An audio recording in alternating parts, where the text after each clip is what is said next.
Yes. Yes. Trae un yes a tu vida con un préstamo de Co-op Seno Gandía. Te prestamos $6,000 desde $108 mensuales. Y si necesitas, te prestamos hasta $50,000. Solicita en préstamosenogandía.com o al 650-1122. Bienvenidos a Bonita Radio. Esto no es un cuento, esta es la verdad. En breves segundos, la periodista Carmen Enita Acevedo estará con ustedes. Bonita Radio está disponible en Facebook, Instagram, X, Spotify, YouTube, iVoox y iTunes. Agradecemos a nuestros auspiciadores. Cooperativa Seno Gandía, solidez y futuro. Y Vega Co, de tu lado siempre. Nuestras transmisiones son viables también gracias al apoyo de ustedes. Pueden enviar sus donativos accediendo a bonitaradio.net. Allí podrán realizar su aportación a través de PayPal o tarjetas de crédito. También pueden realizar su donativo por ATH Móvil Negocios a la Fundación Periodismo 21. O pueden enviar un cheque o giro postal a PMB número 284, P.O. Box 194000, San Juan, Puerto Rico 00919-4000. Bonita Radio, esto no es un cuento, esta es la verdad. Con ustedes, la periodista Carmen Enita Acevedo, en directo desde el estudio Roberto el Indio Acevedo. Muy buenas tardes, soy Carmen Enita Acevedo y estamos aquí en Bonita Radio. A esta hora, a las 5:04 de la tarde, en ¿Qué Palo es Noticia? Vamos a hablar definitivamente de lo que ha pasado en el caso de Aracelis Terrero Mota, lo que hoy nos contó y nos relató cuáles son las estrategias que están haciendo hasta el momento la directora ejecutiva de la Liga Americana de Derechos Civiles, ACLU por sus siglas en inglés. Vamos a hablar en una entrevista que le hiciéramos ya y la vamos a reproducir y vamos a ir al análisis. Pero yo les dije esta mañana que me parecía importante, sobre todo, contextualizar el mensaje que dio ayer el presidente del Senado en medio de la sesión legislativa con relación a ese caso de los inmigrantes dominicanos en Puerto Rico. Y yo quiero traer 3 minutos y medio de los 7 y pico, 8 minutos que estuve hablando sobre el tema para ir a contestar y sobre todo poner en contexto las palabras del presidente del Senado. Lo que no dice el político del Partido Nuevo Progresista sobre lo que en efecto son las políticas antiinmigratorias del presidente Donald Trump en Estados Unidos.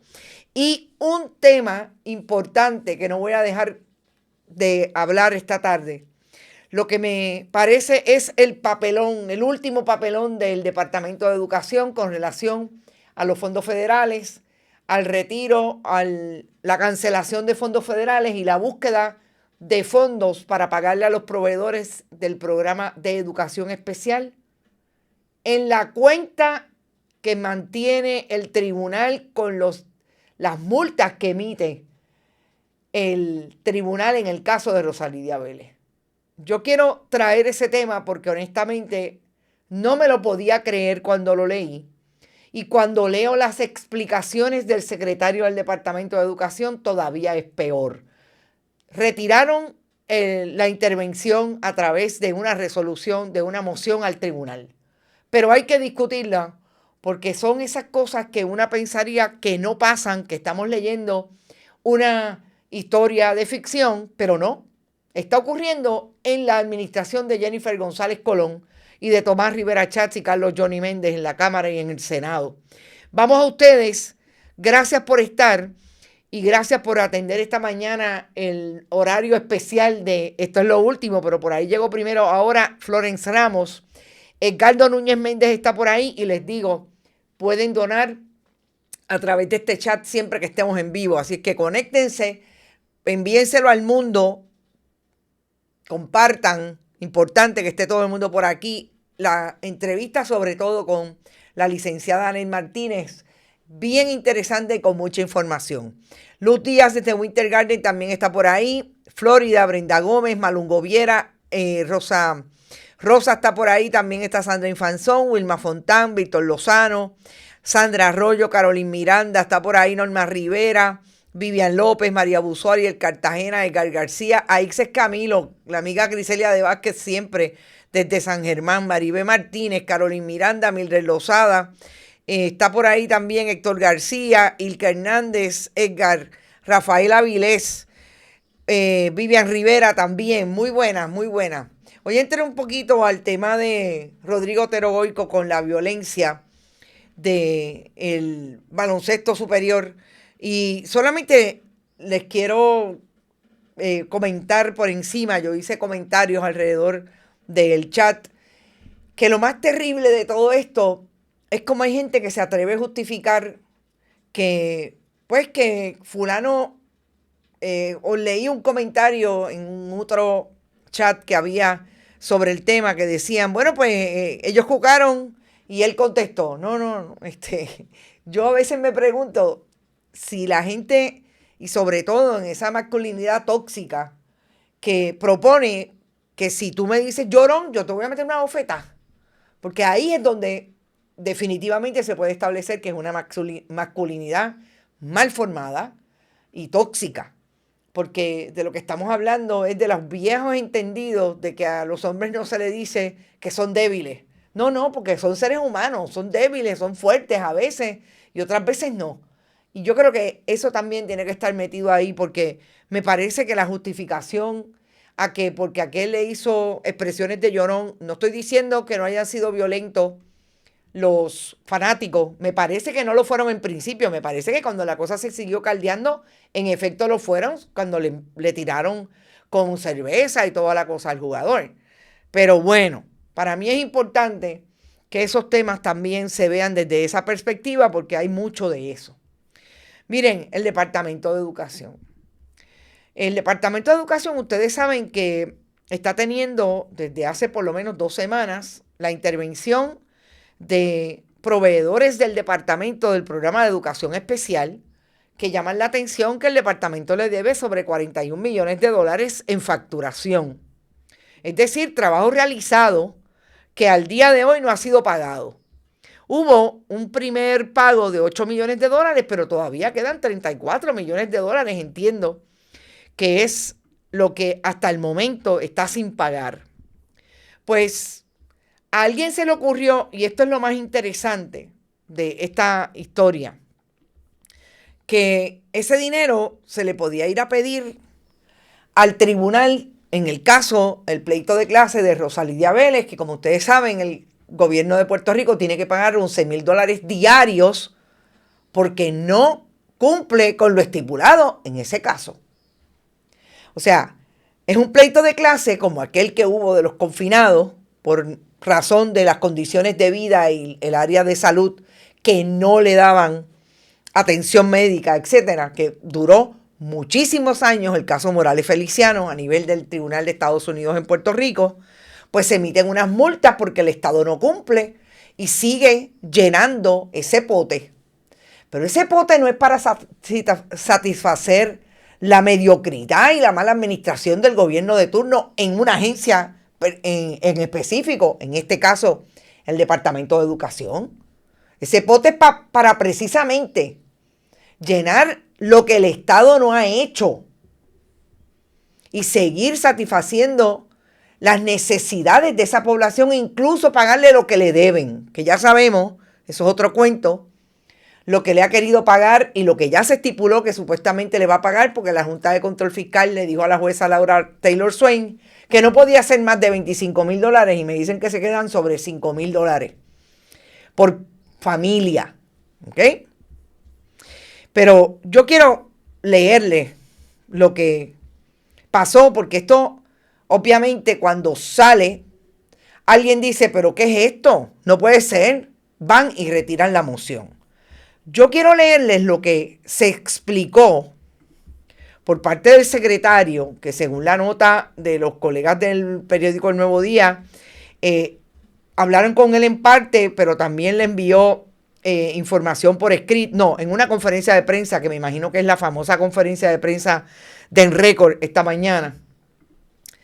El secretario dice, originalmente esa petición no surge como una petición del departamento, surge como parte de la discusión de este caso y se me trae a mí la posibilidad y la sugerencia que se había dado allí de pedir un adelanto de las sanciones que están depositadas en el tribunal, que son los 25 millones, como algo para darle liquidez al remedio provisional en lo que se solucionaba el asunto. O sea, ¿cómo es que el secretario dice que no surge como una petición del departamento, pero a él se lo sugirieron y él entonces lo acogió? No entiendo, honestamente.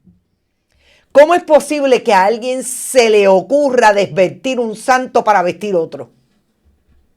¿Cómo es posible que en ese presupuesto ni la Junta de Control Fiscal del gobierno de facto de Puerto Rico, ni el gobierno de Puerto Rico de Jennifer González Colón y el secretario en este caso Eliezer Ramos Párez se puedan sentar partida por partida y decir, esto es grasa? Secretario, yo le voy a dar una idea. Grasa, inmediatamente, o por lo menos de los próximos meses. La subasta que ustedes emitieron y que ya se las paró la Junta de Subasta de la Autoridad de Edificios Públicos, de Servicios Generales, perdón, creo que suma sobre 50 millones en exceso de lo que se había pagado antes. Usted recuerda, GEMSTEC, la gente GM-STEC, la gente que son clientes de Politank. Ahí hay grasa. Ahí hay sobre 40 millones en exceso. Ah, que es a futuro. Perfecto. No estoy hablando de los pormenores de si Génesis es bueno versus GM-STEC. Sobre todo, si Génesis detuvo esa subasta, o por lo menos la adjudicación, precisamente porque habían todos los trucos y todos los procedimientos irregulares en esa adjudicación de subasta. No estamos entrando en eso, estamos hablando de lo que le cuesta más al departamento. Usted tiene, y mañana vamos a traer la información, porque depuramos la lista de confianza, sacamos quiénes son y qué hacen. Usted tiene $6 millones al año en empleados de confianza. No estoy diciendo que no hagan falta algunos de ellos. Pero de todos esos empleados, secretario, hay por lo menos entre la Cámara y el Senado 10, 15 y 11, 26 empleados del Departamento de Educación. El diferencial se lo paga el Departamento de Educación si hay. El salario se lo paga el Departamento de Educación, ponga a la Cámara y al Senado a pagárselo. O sea, es que a nadie se le ocurre. Ah, no, perdón, secretario. Es que esos son PNP y no se puede hacer con ellos. Con ellos no se puede hacer eso. Nadie tiene claro cuál es el objetivo del Departamento de Educación si no es darle educación pública, un derecho constitucional a los niños, las niñas y todo el que la necesite en este país. O sea, nadie puede buscar la grasa en el Departamento de Educación donde está. Y honestamente, a mí me gustaría que estos titulares uno no tuviera que discutirlos. Porque hay funcionarios y funcionarias que tienen la capacidad de pensar por el país. ¿Cómo es posible que a alguien se le haya ocurrido ir a buscar los 25 millones precisamente del área donde le deben a los proveedores? Porque el pleito de clase es de educación especial. No es de los choferes de guagua que no le pagan. No, es de educación especial. Y a alguien se le ocurrió, pero mira si allá hay chavo. Y mañana vamos a traer la información de, en efecto, quién es quién en esa lista. Y cómo es que el Departamento de Educación todavía hoy, estamos hablando, que de 700,000 que tenía al mes Yanira Raíces, tiene 508,000. Todavía en empleados de confianza. Y a los maestros no le pagan la carrera magisterial y a los proveedores del departamento no le pagan. Vamos a ver si alguien nos puede dar luz después que ustedes lean esa historia, pero sobre todo podamos entender de qué manera el gobierno de Puerto Rico reúne este tipo de funcionarios que se les ocurre estas brillantes ideas para tener portadas como en efecto las tuvo durante el día de hoy, lo que pretendía hacer el departamento. Y hay una cosa súper importante, además de todo lo que estamos hablando aquí con relación a esa petición.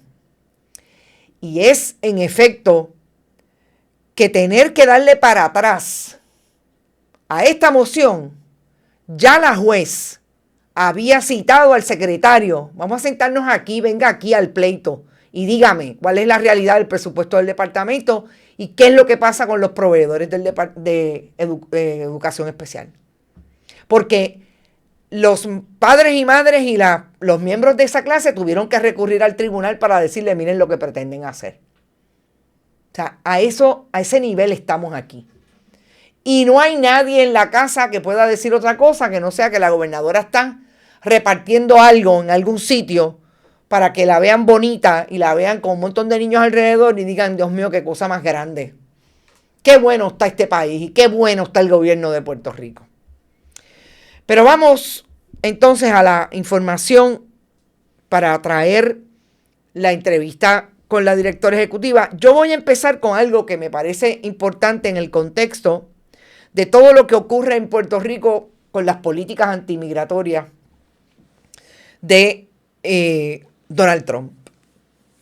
Ustedes saben que esta mañana yo dije que ayer me llamaba la atención cómo Tomás Rivera Chats había utilizado el micrófono y su turno en el hemiciclo ayer para decir que era politiquería lo que estaba haciendo los diferentes miembros de la oposición, entre ellos el Partido Popular y el Partido Independentista, sobre cómo habían dejado sin derechos a los inmigrantes, sobre todo a los dominicanos.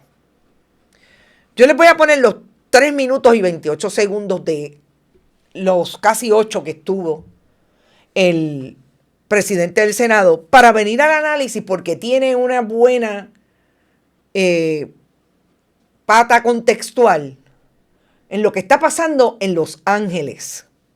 Precisamente las protestas que han tenido allí inmigrantes, sobre todo mexicanos, por lo que está ocurriendo en ese estado, en esa ciudad, con los operativos de ICE que se están llevando a diestra y siniestra a los inmigrantes allí. Vamos a escuchar a Tomás Rivera Chats y volvemos al análisis. Aspecto en particular, luego de haber escuchado a los compañeros que me precedieron en la palabra. El primer tema que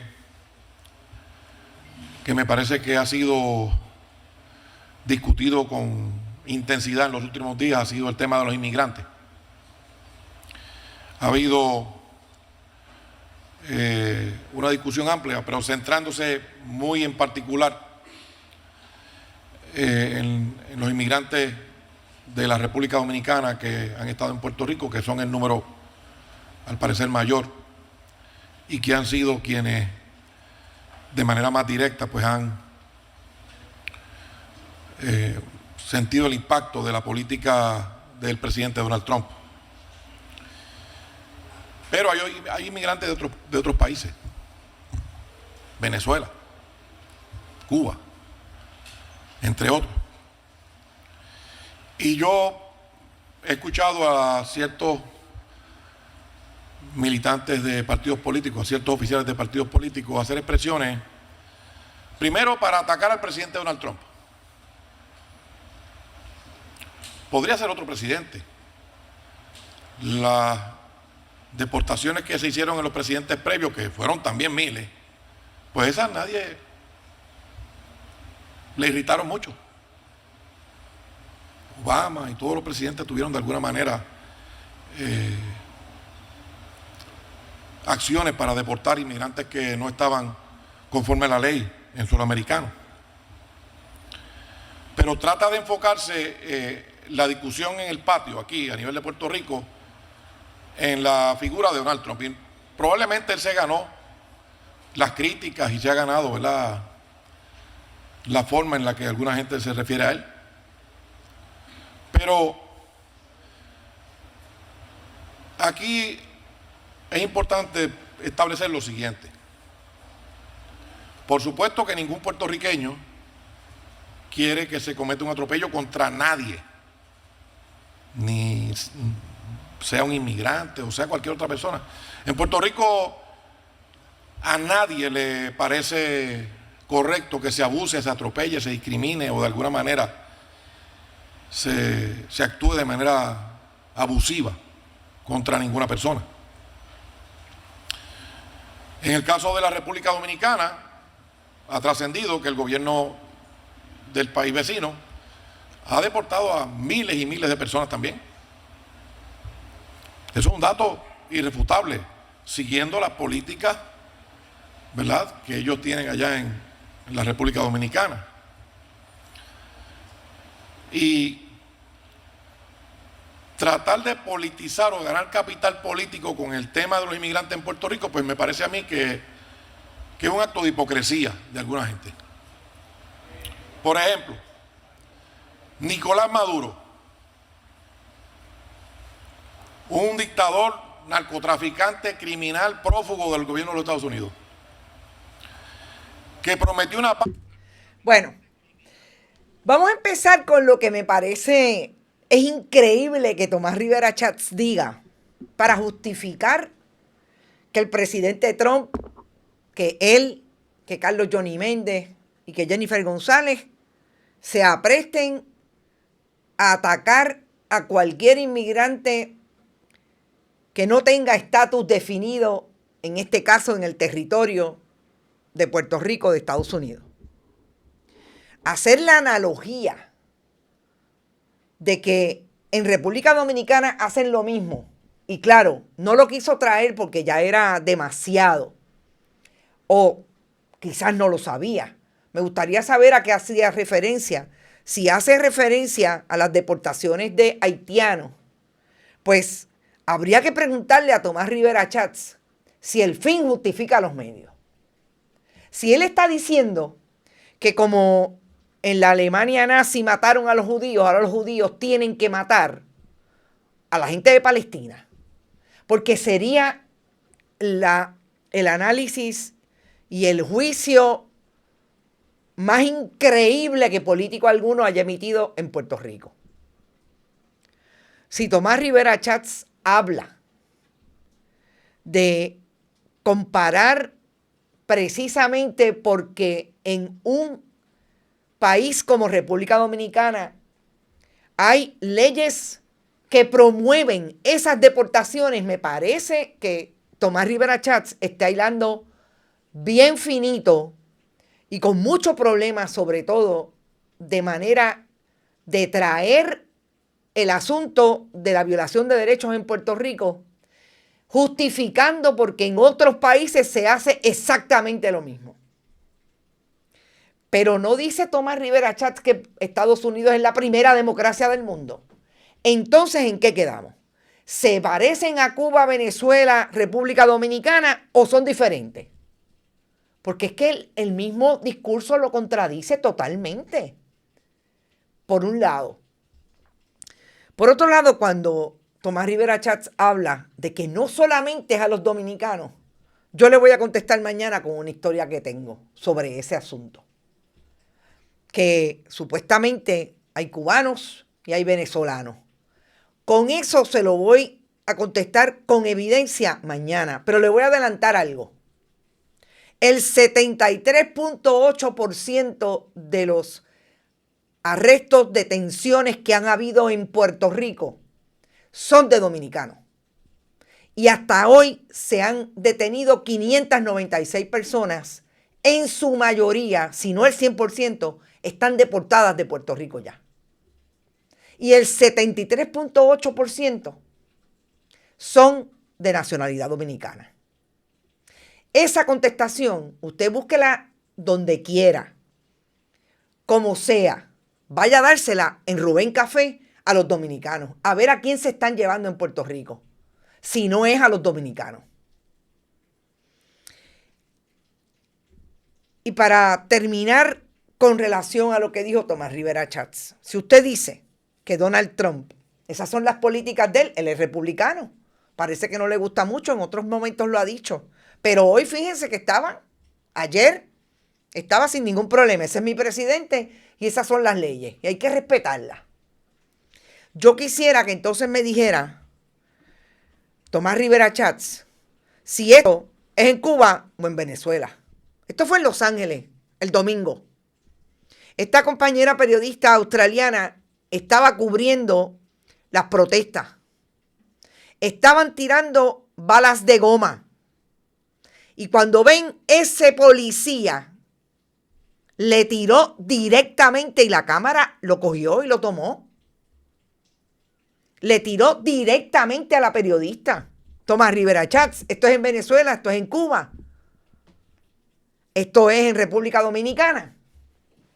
No, esto es en Los Ángeles. En una de las ciudades de ese país al que ustedes quieren pertenecer.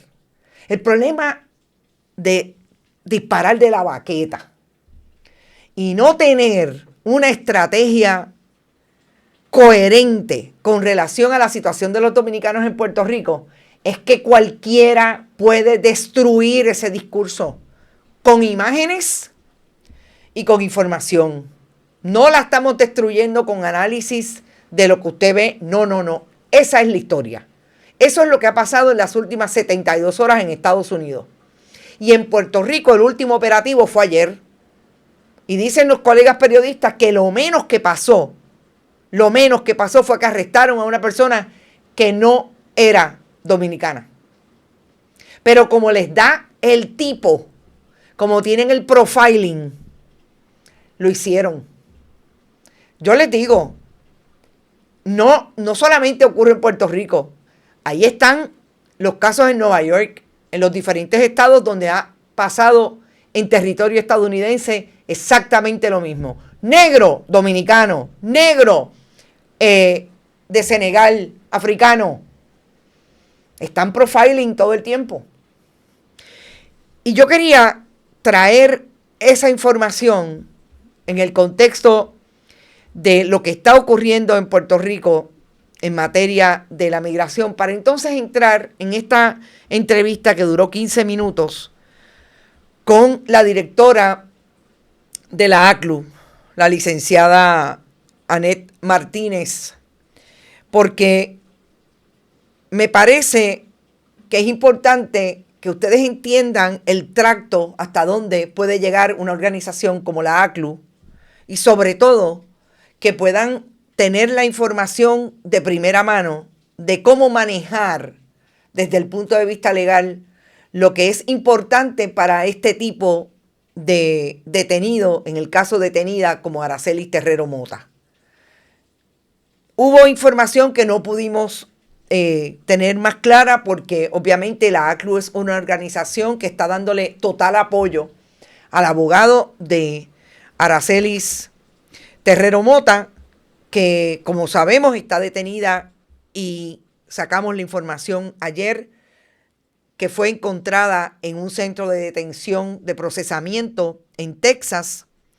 Pero esto empieza y no termina todavía porque hay unos pasos y sobre todo el nivel de complejidad de los casos de inmigración, no estando en Puerto Rico incluso se hace todavía más difícil. Pero yo quiero que ustedes escuchen esta entrevista súper informativa, importante para que tengamos claro. Sobre todo, quiero que sea bien importante y compártanla con el mundo para aquellas personas que puedan estar en una situación como esta. Escuchen de primera mano qué es lo complejo y qué es lo importante a la hora de que usted pueda verse involucrado en o algún familiar, amigo, amiga, lo que sea, persona allegada. Cuando esto le puede ocurrir, en este caso, como sabemos, Aracelis Terrero Mota fue a buscar información para poner un negocio en la playa de Cabo Rojo y un guardia municipal llamó a las autoridades de la patrulla fronteriza y empezó el viacrucis para esta mujer. Vamos a escuchar a la directora ejecutiva de la ACLU. Bueno, licenciada, el caso de Aracelis Terrero Mota, nosotros trajimos la información sobre el asunto de que la encontraron en El Paso, Texas. Yo quisiera saber cuál es la posición en este momento de la persona que está detenida allí, en términos de si hay información de lo que va a ocurrir, si ya le hicieron la notificación de acusación, cuál es el estatus ahora mismo. Hasta este momento que estoy hablando contigo, no ha recibido lo que se llama un notice to appear, ni una formulación de cargos. Así que estamos básicamente en la misma situación en la que estábamos hace 3-4 días. O sea que a ella no le han notificado nada, y pregunto si ha tenido contacto o con su abogado o con algún familiar. Su abogado es el licenciado Ángel Robles, un abogado de inmigración con muchos años de experiencia que ha estado buscando todas las alternativas posibles para estar en contacto no solamente con ella, sino con el Field Case Manager en El Paso, Texas. Él logró enviar una información allá al Paso, a los oficiales que están, digamos, supervisando esa institución de detención migratoria, pero al momento no ha recibido respuesta. ¿Y esa comunicación es vía telefónica o es por correo electrónico, que usted sepa? Pues inicialmente se llegó a hacer un contacto telefónico, y entonces la información que pudimos obtener, porque nosotros hemos estado dándole apoyo al licenciado Ángel Robles en ese tema, era que tenía que, ¿verdad? Se nos dio como una dirección de correo electrónico para él enviar información. Y él lo hizo, o sea, ha continuado haciendo dentro del proceso lo que se puede hacer. Lo que pasa es que estos procesos son bastante complicados, los procesos de inmigración. Y en este momento lo que está ocurriendo con Aracelis es que ella está es una de un montón de detenidos que han enviado al Paso, Texas. Claro. La tienen metida debajo de una carpa porque son demasiados detenidos y no han logrado procesar a todos los detenidos para ponerlos en el sistema. Ellos tienen en inmigración hay un sistema, ¿verdad? Un ICE locator. Sí. Y se supone que en, qué sé yo, 24, 48 horas ya tú tienes ahí acceso por su número, un número que se le asignan, el alien number, tú puedes conseguir dónde se encuentra esta persona en particular. En el caso de Aracelis, una cosa bastante anormal para nosotros, porque no es usual que se tarden 2-3 días, pero no es usual, como en el caso de Aracelis, que esté más de 2 semanas sin que aparezca en ningún sistema, ¿verdad? Y que tampoco se le haya sometido cargos ni se le haya dado un notice to appear. Que hasta que eso no comience, ¿verdad? Hasta que ya no sea procesada, pues entonces el abogado no tiene a dónde en el registro formal someter sus mociones, ¿verdad? Así que esa es la situación en la que nos encontramos ahora. Él lo ha intentado, él ha presentado varios recursos y todos han sido rechazados hasta el momento, pero es porque ella todavía no ha sido procesada. No están es una situación bien difícil y crítica, sobre todo para una persona como ella, que es una mujer que ya estaba en riesgo, ¿verdad? Por sus situaciones, condiciones personales, porque es víctima de violencia, porque viene ya con unos traumas. Así que es una situación crítica, pero lamentablemente no es única, ¿verdad?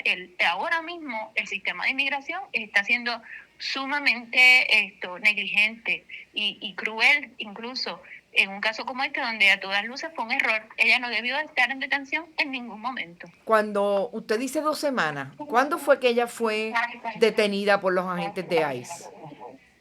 Hace, para el fin de semana de Memorial Day, más o menos, que ahora no tengo aquí los documentos, pero ese fin de semana fue que ella tuvo justo antes ella tuvo, ella lo que hizo fue que en realidad ella fue a acudir a la policía municipal para solicitar unos permisos porque ella quería montar un negocio, o sea, querer hacer las cosas bien, pues terminó siendo víctima de una detención ilegal. Le llamaron a la fronteriza y aunque el abogado de Aracelis de manera responsable envió a los oficiales del CBP, de Customs and Border Patrol, todos los documentos de Araceli, y Araceli misma los presentó, porque este no es el caso, como dicen por ahí, del migrante que anda sin sus documentos, ¿ok?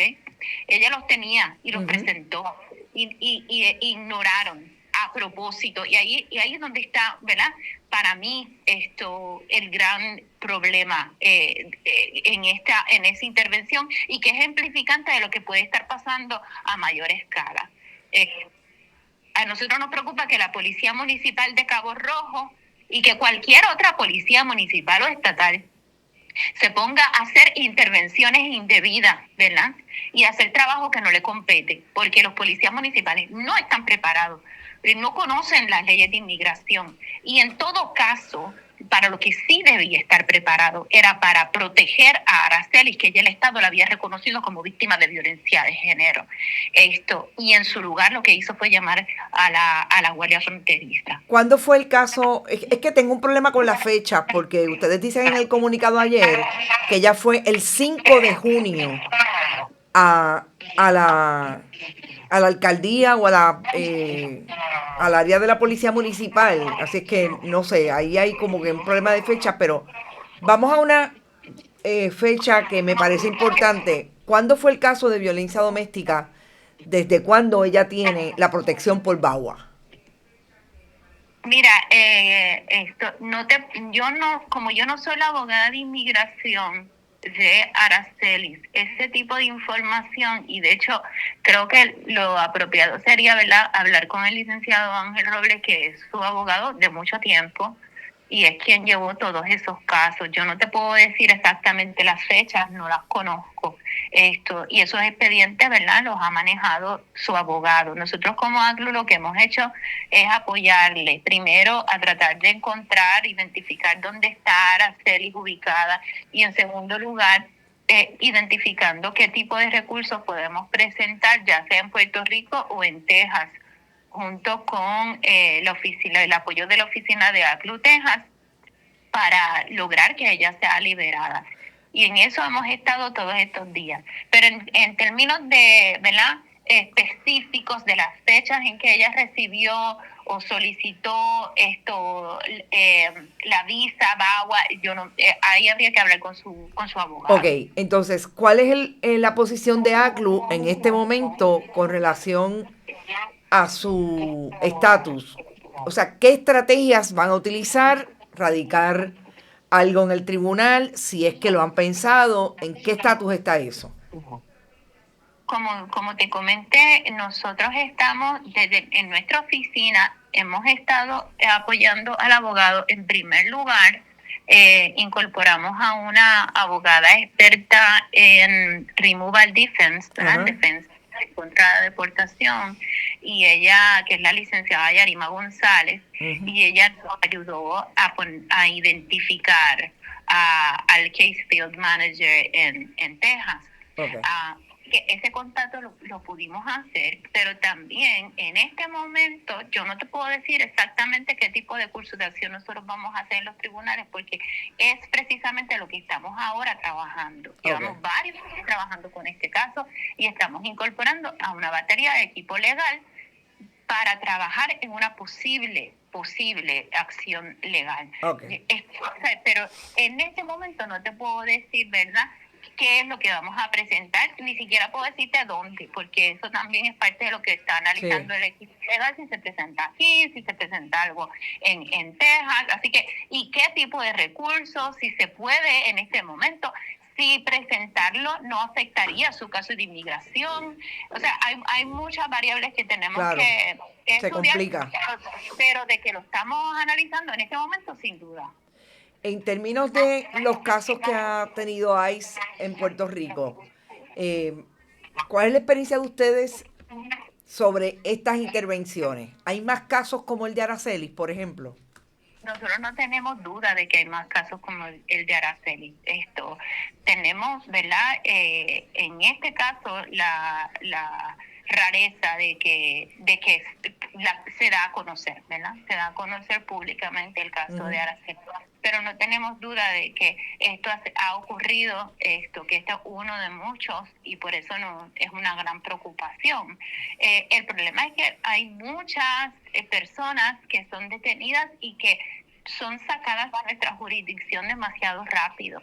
Mira, nosotros fuimos al centro de detención de San Patricio, que no es un centro de detención, en realidad es un centro de procesamiento y tiene una sala de corte, el día en que fue la redada de los 53 en La Concha. Uh-huh. Nosotros llegamos allá con dos abogadas, una abogada de inmigración, y la realidad es que pedimos que nos permitieran conocer o nos dieran una lista de los detenidos o nos permitieran orientar. Nada de esto nos fue permitido. Ni nos dieron la información de los detenidos, ni nos permitieron entrar, ¿verdad? Para orientarles. No pudimos ver a ninguno de los detenidos en ese momento. Y tampoco, nosotros preguntamos si se les da acceso o la oportunidad de tener orientación legal, y lo que nos contestaron es que le dan una lista de abogados pro bono, pero que son de la Florida.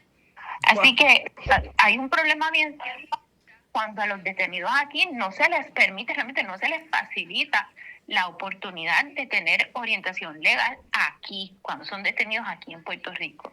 Y una vez los sacan de nuestra jurisdicción, es bien difícil para cualquier abogado montar ese caso, porque si tú en un caso donde tú pudieras demostrar que es una persona que lleva más de 2 años, es más, que lleva 10, 15 años en Puerto Rico, que tiene una posibilidad de ajuste de estatus o de regularizar su estatus o de algún tipo de protección, para todo tú vas a necesitar tener documentos que quienes te los pueden dar son sus familiares, claro, los lugares donde ellos trabajan. O sea, para demostrarlo tú necesitas tener la comunidad cerca.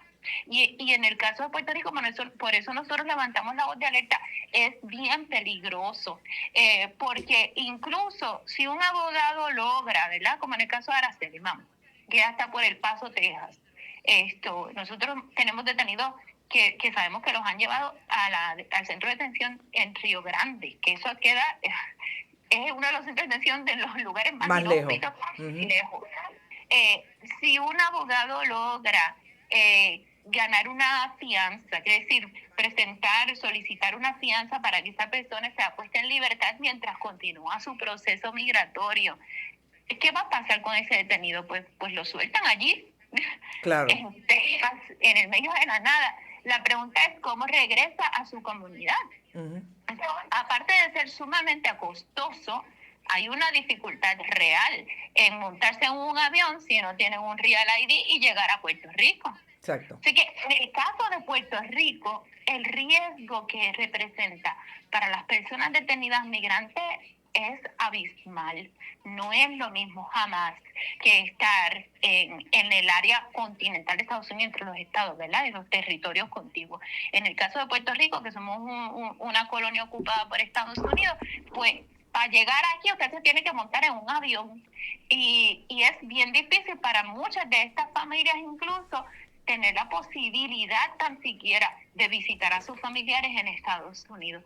Porque incluso aún haciendo el esfuerzo para llegar, no se sabe si les van a permitir ver a sus familiares en esos centros de detención, o vaya usted a saber que llega a Miami porque le dijeron que estaba allí y de repente se lo movieron para Laredo, para Río Grande, como ha pasado con muchos de estos detenidos, los mueven constantemente. Así que el sistema como tal es un sistema cruel, pero además está diseñado para ser imposible, casi imposible, que usted pueda mantener los lazos que necesita, tanto con su representación legal como con su comunidad, para poder navegar el proceso migratorio, que seguramente muchas de estas personas pudiesen tener una posibilidad de quedarse en Estados Unidos, porque no son, como dicen como han tratado, han pretendido que son hacer criminales. Exacto, que han tenido el registro criminal. En el caso de Puerto Rico, la misma Rebeca González, portavoz del ICE, ha tenido que aceptar que prácticamente es un mínimo la cantidad de personas de esas detenidas que tienen algún tipo de registro criminal, y en la mayoría de esos casos no se trata realmente de un crimen, ¿verdad? O de un delito como tal, sino de una ficción jurídica que establece que si usted vuelve a entrar por segunda vez, pues eso ya se considera un crimen, ¿ok? Un Pero crimen, no exacto. estamos hablando de delitos normales, como, ¿verdad? No estamos hablando de robo, de asesinato, de violaciones, nada Sí, de eso. delitos de violencia, como les llaman acá. Licenciada.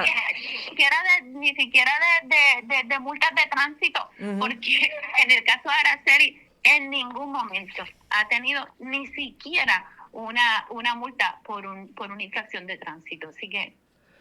Pues, bueno, yo quisiera empezar por lo último que dijo la licenciada Martínez sobre lo que ha tenido que aceptar la gente a cargo de ICE en Puerto Rico, de Homeland Security, la agencia en total, la agente Rebeca González, que en efecto son mínimos los casos en que las personas son acusados de algún delito.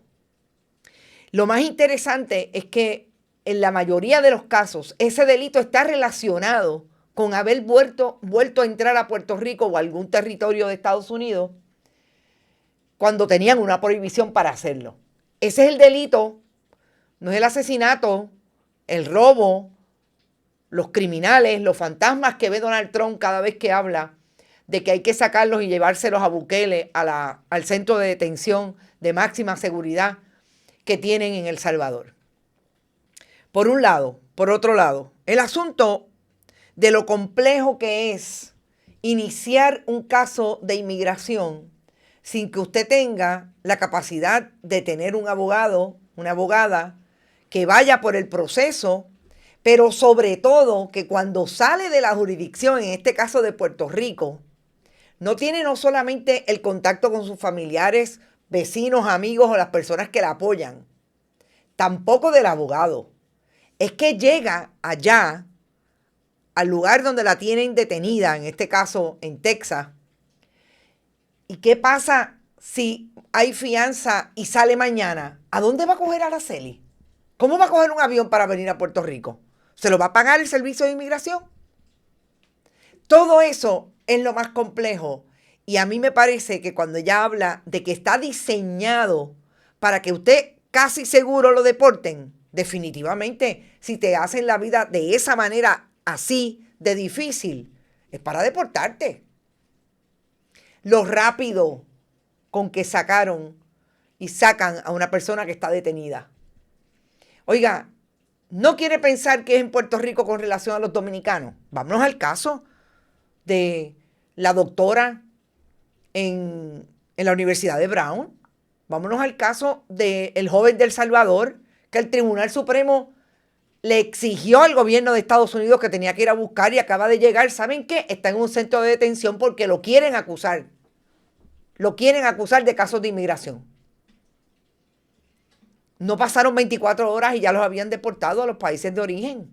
En este caso, a ese joven en El Salvador y en el otro caso, a Israel. O sea, ¿de qué estamos hablando? Pues está diseñado para que tú no te puedas defender de nada. Pero eso no se supone que es lo que pasa en Cuba, en Venezuela y en todos los países que no tienen la Carta de Derechos de la Constitución de Estados Unidos y en el caso de nosotros la de Puerto Rico. Eso no es lo que le ha vendido el Partido Nuevo Progresista a todos sus correligionarios para entonces nosotros tener que pensar que en efecto las repúblicas bananeras, ¿desde cuándo nos están hablando de las repúblicas bananeras? Eso es lo que hacen. Este es el gobierno de Estados Unidos. Cualquiera de los que esté ahí, que vi que algunos estaban cuestionando lo que estaba diciendo la licenciada, pero eso no se supone que sea el discurso de la Guerra Fría. Pues esta no es la Cuba, ni la Venezuela, ni la Guatemala, ni la Argentina de la dictadura, ni de la Guerra Fría.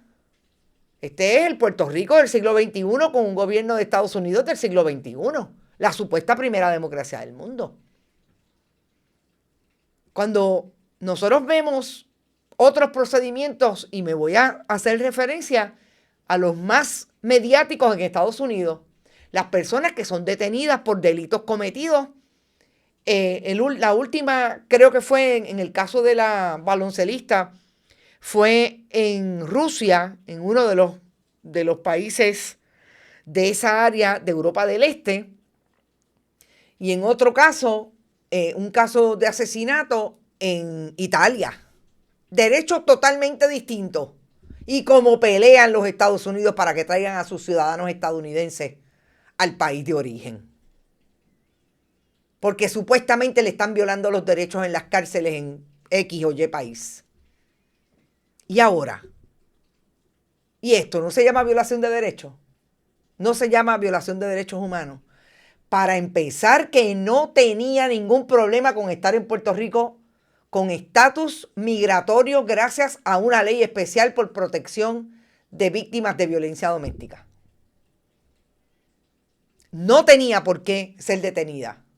Y gracias al José Toro, que hay que ponerle imagen, pero mire, para que el mundo lo recuerde.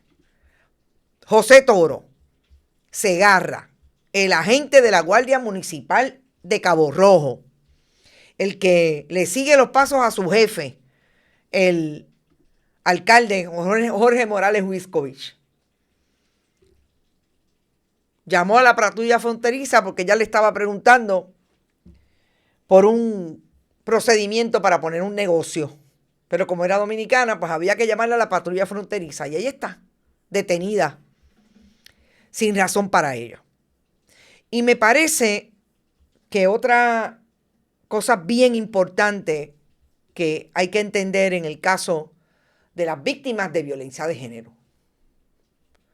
Usted no puede estar dando toda la información, aun cuando está detenida en El Paso, Texas. Porque usted no sabe la capacidad que tiene el agresor. Usted no sabe si en efecto todavía esa mujer es vulnerable al mismo delito que la mantiene en Puerto Rico porque fue un ciudadano estadounidense quien la agredió, quien aparentemente tenía un patrón de maltrato. Y ahí está lo que esa ley la pudo proteger. Todavía hoy no sabemos eso, no lo tenemos claro. Y yo lo lamento muchísimo. Esto no es un medio de comunicación para estar sacándole las lágrimas a la gente porque vamos a hablar con los hermanos, con la familia, con los hijos y le vamos a meter micrófonos en la boca. Esa no soy yo. Lo siento. Nosotros vamos a proteger hasta donde podamos a esa víctima. Con quien queremos hablar, sí, es con el abogado. Queremos entender mejor de qué manera esto se construyó y se reconstruyó al punto de que esa mujer está en un estado de indefensión en El Paso, Texas. Porque ustedes pensarán que porque tenemos pasaporte estadounidense y somos ciudadanos de Estados Unidos, no somos vulnerables a este tipo de asuntos. No en Italia, no en España, no en otro país, en Estados Unidos. Sí somos vulnerables. Y ayer, increíblemente, leía las palabras de Benicio del Toro cuando lo detuvieron y lo tuvieron un ratito, precisamente agentes de seguridad de Homeland Security en un aeropuerto, porque él llevaba el libreto de una película y en ese libreto pues se hablaba de detenciones, de intervenciones. Aparentemente es una película que tiene tema, por lo menos mínimamente de seguridad.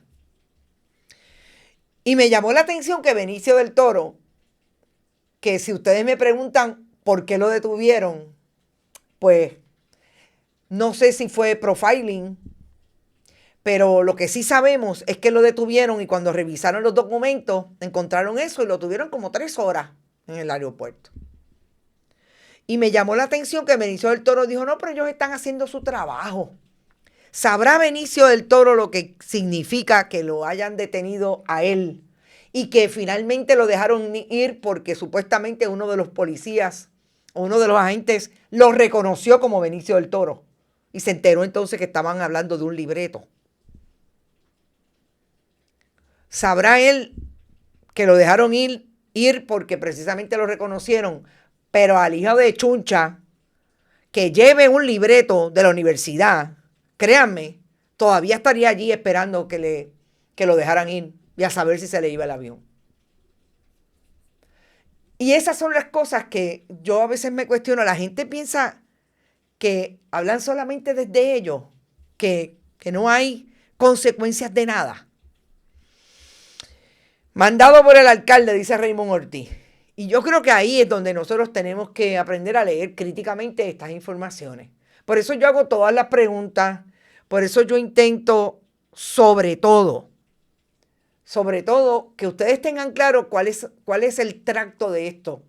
Porque no es tan sencillo como ella llegó allí y a alguien le cayó mal. No, el sistema está diseñado para esto. Entonces usted, más vale que ande, mire, derechito. Siempre digo, si usted cumple con el prejuicio, con el perfil de prejuicio de ese que está buscando personas con estatus migratorio no definido, puede estar seguro que también puede ser vulnerable. Y si no, ¿por qué ustedes creen que le pregunta a un agente de Homeland Security en medio del aeropuerto para dónde usted va? Porque ¿cuál es la sospecha? Siempre me he preguntado lo mismo. Ivonne Padua, José Toro, espero que no vuelvas a dormir tranquilo, dice María Buzó, que el karma se encargue de ti. Prohibido olvidar lo de Esencia en Cabo Rojo. Edgar, no nos olvidamos y ayer pusimos un video. El 14 de junio hay una actividad allí, el próximo sábado, y le vamos a dar seguimiento mañana. Espero, tengo mañana una investigación y otra nota sobre esto de ICE que es importante que la tengan. Al hijo mío me le pidieron pasaporte en Texas para el 2022. Yo no te puedo decir a mí lo que me han pedido, pero sí, los malos ratos están ahí.